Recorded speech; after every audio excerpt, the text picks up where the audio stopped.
Jean-Jacques Seymour reçoit Christian Cotten, psychosociologue. Bonsoir Christian Cotten. Bonsoir Jean-Jacques Seymour. Et merci d'être avec nous pour évoquer une énième fois ce que l'on appelle l'affaire Kabyle. Vous en avez eu connaissance quand et vous avez voulu commencer à vous y intéresser quand? Bientôt 10 ans. Nous nous sommes rencontrés, je crois, en 2006, fin 2006. Thierry est intervenu en 2007 lors d'un procès qui m'était fait pour outrage à la magistrature à l'époque, où je dénonçais un certain nombre de dysfonctionnements judiciaires majeurs. Et Thierry était venu ce jour-là témoigner de son affaire. C'est comme ça que j'ai commencé à la découvrir.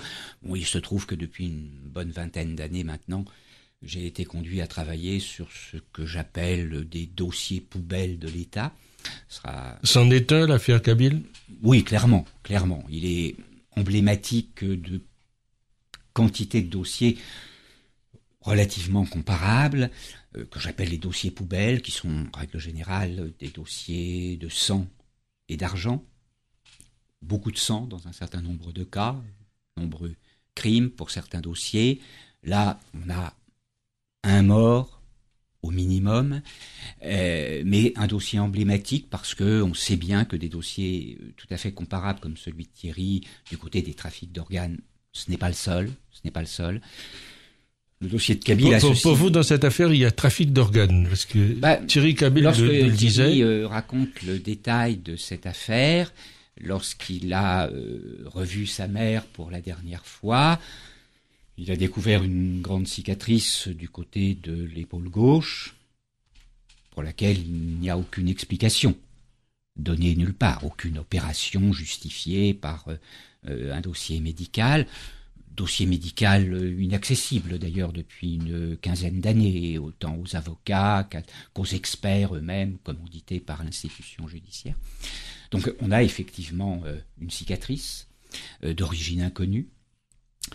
On a ensuite dans ce dossier plusieurs autopsies sur plusieurs corps, avec des mélanges tels que à la fin personne ne sait qui a été véritablement autopsié, ni même quel jour, à quelle date. On a des transports de corps à des dates radicalement incohérentes avec les dates des autopsies. Et puis, si on avance un petit peu dans le temps, on a un Thierry Kabyle, sa tante, un de ses neveux, si je ne me trompe, qui s'interroge beaucoup sur les circonstances de la mort d'Eliane Kabyle et qui découvre à un certain moment ce que moi je vais appeler une bouillie de cadavres dans un cercueil d'origine inconnue, c'est-à-dire que l'on exhume un cercueil qui n'est pas le cercueil utilisé lors de l'enterrement.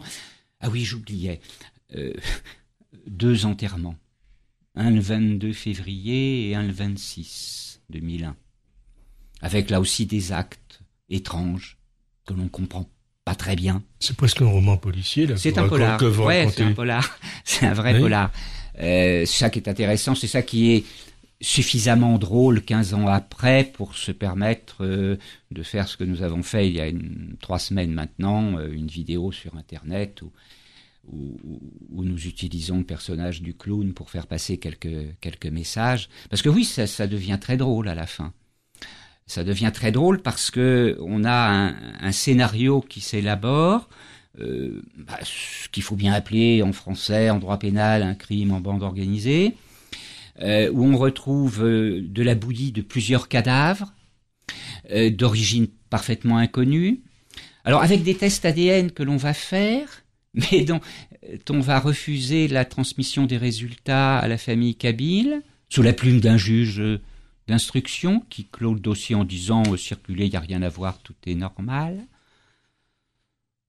Et puis plus de 15 ans de bataille de Thierry Kabyle et de sa famille pour tenter de comprendre ce qui était arrivé à leur mère, tenter de comprendre pourquoi, après différentes actions d'enquête, la toute dernière datant du 15 juin de cette année, où Thierry Kabyle a réussi à photographier des pages d'un registre d'état civil de la ville de Gonesse, j'ai écrit à un moment photographié subrepticement, parce que oui, il a un peu forcé la main à la guichetière de l'état civil ce jour-là, qui n'était pas censé lui transmettre la photocopie de la page en question, et Thierry a réussi à photographier une page qui ne devrait pas exister dans un registre d'état civil, qui est impossible juridiquement.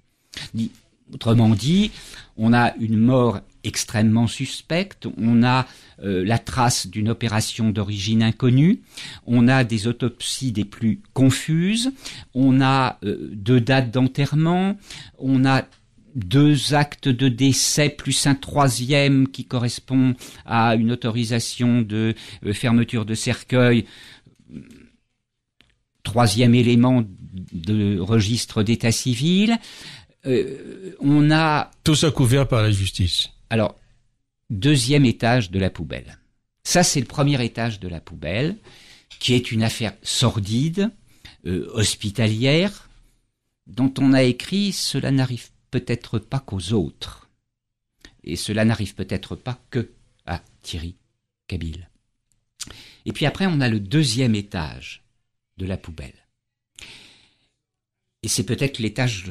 je ne sais pas si c'est l'étage le plus grave, mais c'est l'étage qui correspond à une problématique beaucoup plus large encore que le seul dossier de Thierry Cabil, qui est la problématique de comment les services de l'État gèrent un tel dossier qui implique des agents de la fonction publique au sens large.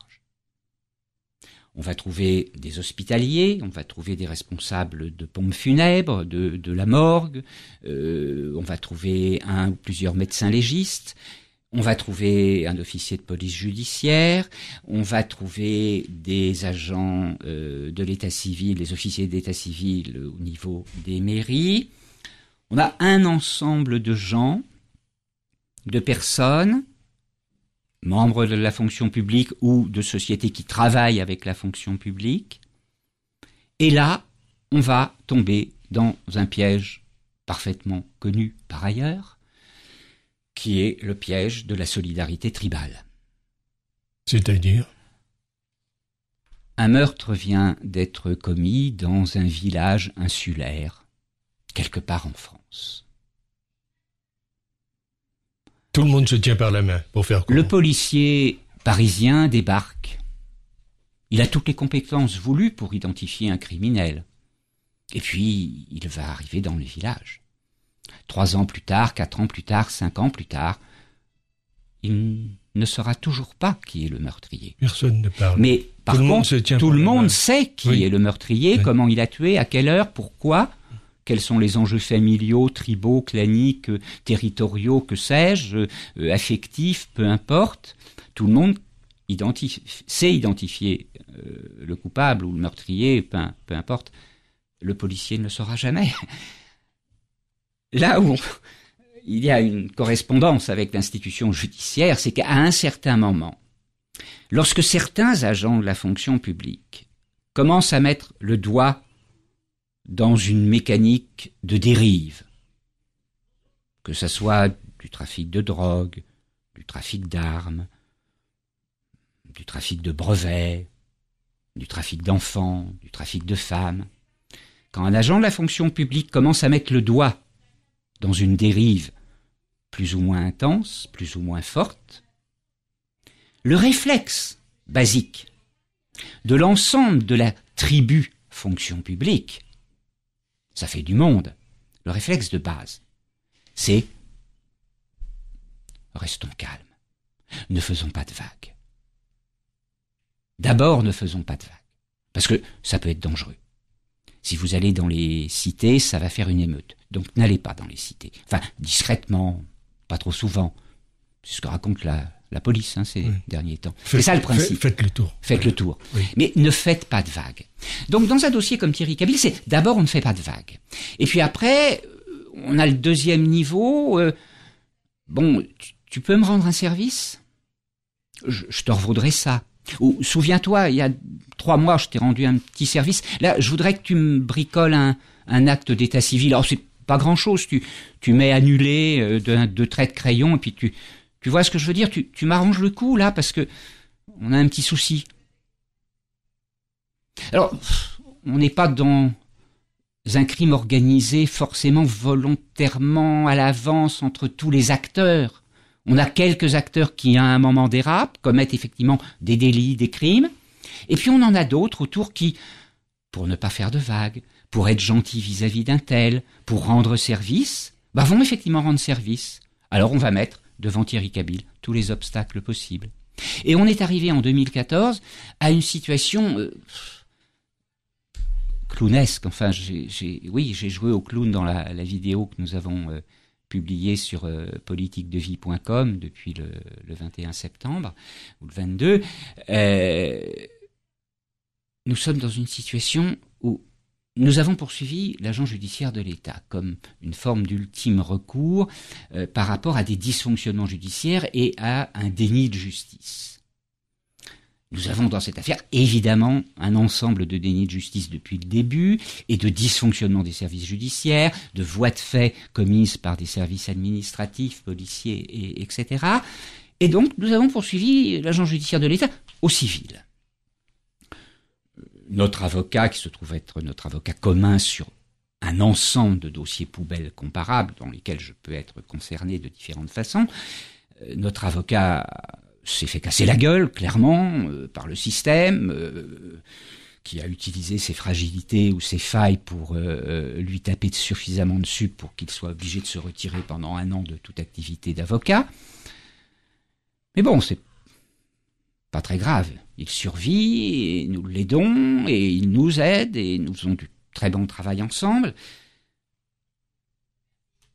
Nous avons poursuivi l'agent judiciaire de l'État au civil, et l'agent judiciaire de l'État répond « Oh, mais tout est normal. Le dossier est prescrit, alors qu'il ne peut pas l'être, et qu'ils le savent très très bien, et qu'il y a quantité de preuves formelles, judiciaires, parfaitement claires, qui montrent qu'il ne peut pas y avoir prescription. Mais c'est pas grave, l'agent judiciaire décide que c'est prescrit au motif que Thierry Cabil disposerait d'une créance sur l'État qui n'existe absolument pas. C'est-à-dire qu'il invente une pièce qui n'existe pas, et puis il ne parle jamais des faux actes de décès qui sont gentiment mis sous la table. C'est-à-dire que la technique de base, c'est ne pas voir, ne pas entendre. Ne pas voir, ne pas entendre, c'est ça qui permet de fabriquer le logiciel Omerta, ce que j'appelle le logiciel Omerta, qui est un logiciel utilisé par l'institution judiciaire et l'ensemble des services de l'État. Oui, ce logiciel Omerta, ne pas voir, ne pas entendre, ne pas faire de vagues, et ce qui permet à l'institution judiciaire et à l'ensemble de la fonction publique, en fait, de gérer les dossiers poubelles, c'est-à-dire les dossiers qui dérangent et qui impliquent des agents de l'État ayant commis à un certain moment des délits et des crimes qui sont bien souvent des crimes de sang et des crimes d'argent. Alors, on est dans ce cas-là que vous décrivez là aujourd'hui. Oui, je reviens sur l'agent judiciaire de l'État parce que je veux aller jusqu'au bout. On le poursuit au civil, il répond par une fausse pièce, par des prétentions de prescription qui n'existent pas, par le déni total de la réalité des faits. C'est-à-dire qu'il est hors jeu par rapport à sa propre déontologie, où il dit clairement sur son site internet que la fonction de l'agent judiciaire de l'État est d'intervenir pour défendre l'État dans le respect de la vérité, etc., etc. Enfin, on fait une sauce déontologique. Le terme majeur, oui, c'est ça, c'est celui de bonne foi. L'agent judiciaire plaide de bonne foi. Qu'est-ce que plaider de bonne foi ? C'est certainement pas en inventant des pièces qui n'existent pas et en déniant le réel. Donc, face à cela, l'agent judiciaire de l'État est suivi par le procureur, il est suivi par le juge au civil, qui lui aussi décide que n'importe qui peut avoir demain 3 passeports, 3 cartes d'identité, 3 actes de décès, ou 3 actes de mariage ou de divorce. Voyant cette situation, nous poursuivons l'agent judiciaire de l'État intuitu personné au pénal. Et là, au pénal, le pénal décide que Thierry Cabil mérite 3 000 € d'amende. On est dans un gag. On est dans un véritable gag, puisque le but de tout cela, c'est de maintenir le couvercle, de protéger un certain nombre de gens, histoire de ne pas faire de vagues. Effectivement, on est face à un problème qui dépasse simplement le cadre judiciaire. On est face à un problème politique majeur. Alors, très clairement, maintenant, il faut faire sauter ce couvercle. Et on fait quoi ? Je crois que c'est parti, là. C'est parti tout simplement parce que il va falloir que quelqu'un de l'État nous réponde.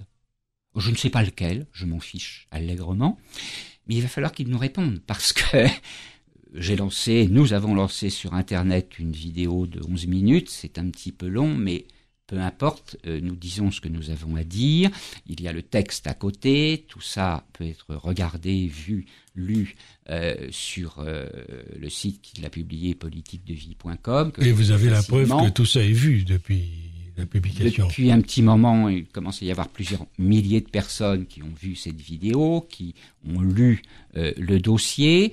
Je crois bien qu'il y a d'autres médias comme Tropic FM, que je remercie beaucoup de nous accueillir aujourd'hui. Il y a d'autres médias qui s'intéressent de très près à ce dossier. Et il va falloir que quelqu'un de l'État réponde.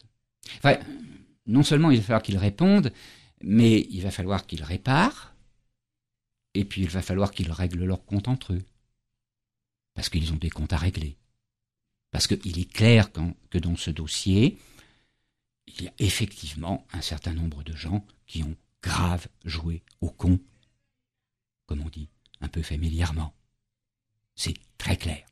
Il y a un trafic de cadavres, il y a un trafic d'actes de décès, et il y a une mise en place du logiciel Omerta par l'institution judiciaire. Alors effectivement, on ne peut plus s'étonner après, parce que ce logiciel Omerta, il est utilisé dans des dizaines, des centaines de dossiers.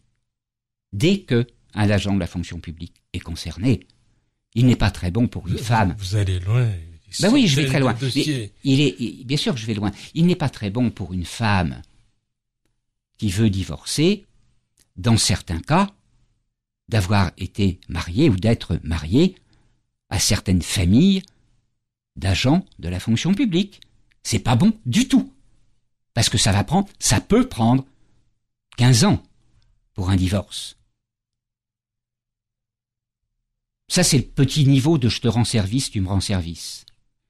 Et puis le gros niveau de « je te rends service, tu me rends service », c'est 75 morts au fond d'une poubelle, c'est 22 milliards d'argent. Je meurs de rire ces temps-ci à lire les gros scandales de la République pour des affaires de 600 000 euros, ou 800 000, ou 1,5 million. Les bons dossiers, les vrais dossiers comme on dit, poubelles. C'est du pipi de chat, ça. C'est du gros pipi de chat. Oui. Même les dépassements de budget de campagne de certains à 22 millions d'euros, c'est toujours du pipi de chat.